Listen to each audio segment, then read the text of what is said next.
сәлеметсіздер ме оқушылар? Бүгінгі біздің өтетін тақырыбымыз нақты сандар мен түзу нүктелерінің сәйкестігі. Ал бүгінгі біздің мақсатымыз нақты сандар мен түзу нүктелер арасындағы байланысты түсіну. Ал кеттік, бастайық.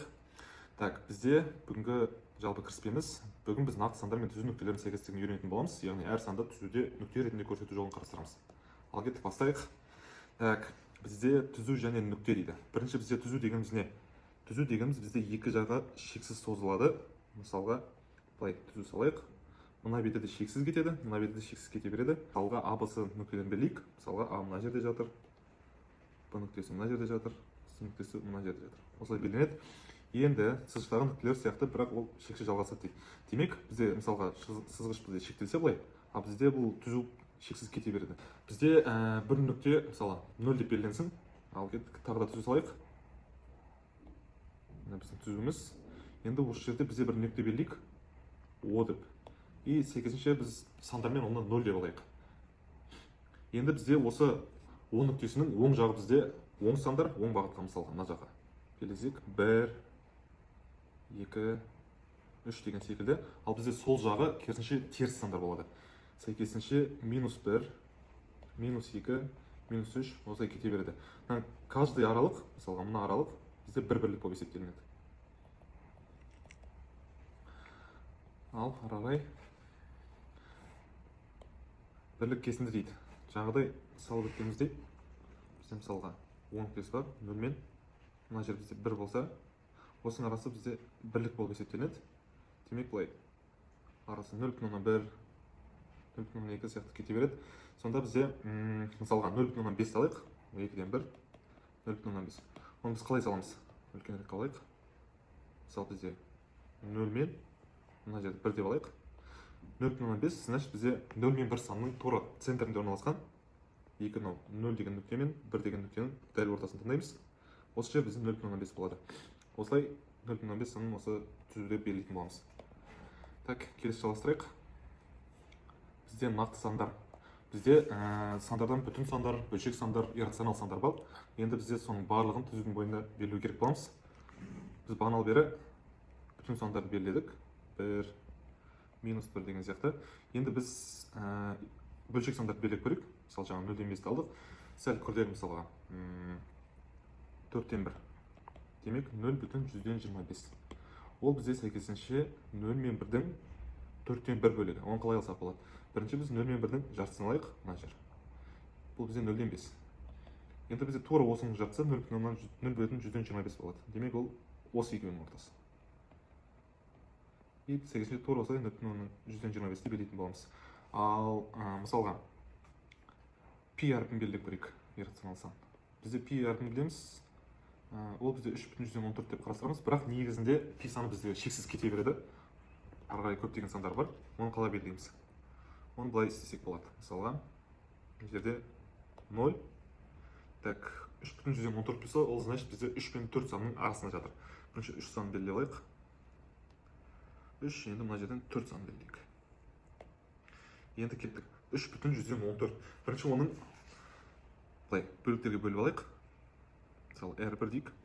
Ол бізде 3,1, R2 бізде 3,114, R3 3,114, мысалға ағай кете берсін. Енді біз 3,1 дейді. Демек ол 3 пен 4-дің арасын 10 бөлікке бөлеміз. Сол 10 бөліктің ең алғашқы біріншісі. Примерно мына жер 3 пен 4-ті 10 бөлікке бөлген кезде, демек мына жер бізде 3,1 болады. Енді ары қарай 3,114-ті табу үшін тағы да осылай 3,1 мен 3-тің арасын 10 бөлікке бөлеміз. Соның төртіншісі. Ол мысалы примерно осылай. Осылай жақындата берсек бізде пи санына жақындай береміз. Пи саны шексіз болғандықтан біз оған ешқашан жетпейміз, бірақ осылай аралықтарды қою арқылы біз пи санына максимально жақындай береміз. Ары қарай енді түбір сандар, мысалы иррационал сандарды қалай белгілесек болады? Түбір асты 2, түбір асты 3, түбір асты 4 деген сандар. Мысалға біз бәріміз білеміз. Мысалы А мен Б-ны біз бірлік деп қарастырайық. Бір бірлік. Ал мына үшбұрышқа қарасаңыздар, мына жағы бір бірлік деп алайық, мына жағын бір бірлік деп алайық. Енді бізге мынаның ұзындығын табу керек. Оны қалай табамыз? Бәріміз білетін Пифагор теоремасы арқылы 1-дің квадраты қосылған 1-дің квадраты тең болады осы, мысалы А дейік, А-ның квадратына. Сонда А-ның квадраты тең 2, А тең сәйкесінше түбір асты 2-ге тең болады. сонда бізде мына қабырға түбірасты 2-ге тең екен. Тура солай ары қарай кете береді. Мысалға мына жерде бір бірлік болсақ, мынаны b деп алсақ, бұмыз сонда бізде түбірасты 2-нің квадраты қосылған 1-дің квадраты, сосын төртін саламыз, түбірасты 3. Осылай кете береді. Енді бұл бізде түзуге салған кезде қалай көмектеседі? Мысалы, кеттік алайық. Түзуді салайық. Так, 10 нүктесін белгілейік, 0. Енді бір бірлік. Мына жерге бір бірлік салайық. Енді тура осылай үстіге де бір бірлік салайық. Так, мына жерде бір бірлік. Енді жаңа біз түбірасты 2-ні қалай таптық? Пифагор теоремасы арқылы, тура солай үшбұрыш саламыз. Сонда бізде мына қабырғасы түбірасты 2-ге тең болады. Енді бізде мына жақта түбірасты 2-ні қалай табамыз? Мына жерде 2 деп алайық. Бізде тура мына нүктеге, бұл жағдайда бізге циркульдің көмегі керек болады. Циркульдің ұшын мына нүктеге қойып, екінші ұшын мына нүктеге қойып, тура былай түсірсек, мысалы, шеңбер болып түседі. Сонда бізде түбірасты 2 мына түзудің мына нүктесіне қиылысады. Демек, түбірасты 2 нүктесі бізде осы нүкте болып табылады. Так, ары қарай.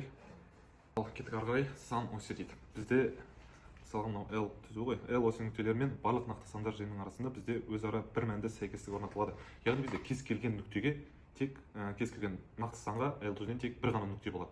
Мысалға 0 нүктесі 0 санында бізде тек қана бір ғана нүкте болады түзуден. Мысалы 1 санына бізде бір ғана нүкте. Бізде артық нүкте белгілей алмаймыз. Солай осылай алған L түзуінің саны оси деп айтылады. Келесі бізде мысалға осы сан осіндегі А нүктесі және Б нүктелерінің ара қашықтығын қалай табуды үйретейін. Бізде мына жақта беріліп тұр формуласы. Демек бізде екі мысалы нүкте белгілесек, А мен Б түзудің бойынан. Осы екеуінің ара қашықтығын табу үшін бізде осы А мен Б нүктелер қай бірліктерге сәйкес келіп тұр. Мысалы мынау А бірлігінде, мынау Б бірлігінде жатса, ұзындығын табу үшін біз не істейміз? Осының бірліктерін модульға салып бір-бірінен азайтамыз. Так, мысалы көрейік. Мысалы бізде А бізде мысалға 2 бірлікте жатсын, ал Б бізде сәйкесінше 5 бірлікте жатсын. Енді бізде осы А мен Б нүктесінің ара қашықтығын табу үшін не істейміз? Жаңағы айтып өткендей формуладағыдай бірліктерін бір-бірінен азайтамыз. Мысалы Б-ның бірлігі 5, азайтамыз, А-ның бірлігі 2. Бізде сонда 3 шығады, модульден 3 шығады. Так, разница жоқ, керісінше азайтсақ та тура бізде сол шығады. Мысалы бірінші А-дан Б-ны азайтсақ та -3, бұл модульден 3 шығады. Сонда бізде А мен Б нүктесінің ара қашықтығы 3 бірлікке тең болады. Бір мысал қарастырайық ара қашықтықты табуға. Бізде мысалға А -3 бірлікте жатыр, және Б бізде 0,5 бірлікте нүктелердің ара қашықтығын табу керек екен. Кеттік. Табайық. Біз бірінші түзуді салып аламыз. А-ны белгілейік. Мына жер мысалы 0 болса, А бізде -3. Жаңағыдай таңбасы теріс болса, ол бізде сол бағытқа қарай кетеді. Сол бағыт бізде А -3-ге тең, а Б бізде 0,5. Ол оң сан болғандықтан оны оң бағытқа саламыз. 0,5. Ол бізде Б нүктесі. Енді бізге осы екі нүктенің ара қашықтығын табу керек. Не істейміз? Бірліктерін бір-бірінен азайтып модульға саламыз. Так, бізде А -3-ге тең, азайтамыз. Б бізде 0,5-ге тең. Сонда бізде -3 -0,5, ол бізде -3,5-ге тең болады. Модульден бізде оң сан шығады әрдайым. Демек бізде ұзындығы 3,5-ге тең екен. Сәйкесінше керісінше азайтсақ та мысалға көрейік. Бірінші Б-дан, сосын А-дан азайтамыз. Кеттік. Бірінші 0,5 салайық. Азайтамыз -3. Сонда бізде мынау минус пен мынау минус қосылады да плюсті береді. 0,5 қосылған 3 тең. Модульдің ішінде 3,5 и сәйкесінше 3,5 шығады. Осылай бізде екі нүктенің ара қашықтығын қалай табу керек екенін білеміз. Так, солай бізде оқушылар қорытындылай кетейік сабақты. Бүгін біз сабақта не үйрендік? Біз әр нақты санға түзуде бір ғана нүкте сәйкес келетінін үйрендік. Және де бізде сол түзудің орталығы, значит, О әрпі бізде 0 болады. Ол всегда орталық нүкте. Ары қарай бізде теріс сандар үнемі сол жақта, ал оң сандар үнемі оң жақта болады.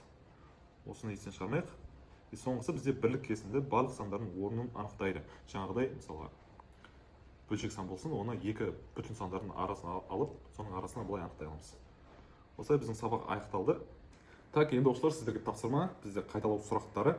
Так, бірінші сұрақ бізде координаталық түзу дегеніміз не? Осы жауаптарды комментарийға жаза кетіңіздер, мен тексеретін боламын. Келесі бізде сұрақ. Бірлік кесінді бізге не үшін керек? Келесі сұрақ бізде О нүктесі қайда орналасқан? Түзудің қай жерінде орналасады? Келесі сұрақ бізде неліктен әр санға бір ғана нүктесі сәйкес келеді? Осы 4 сұраққа комментарийде жауап жаза кетіңіздер. Ал оқушылар, сау болыңыздар. Осы біздің арнаға тіркеле кетіңіздер. Қош сау болыңыздар.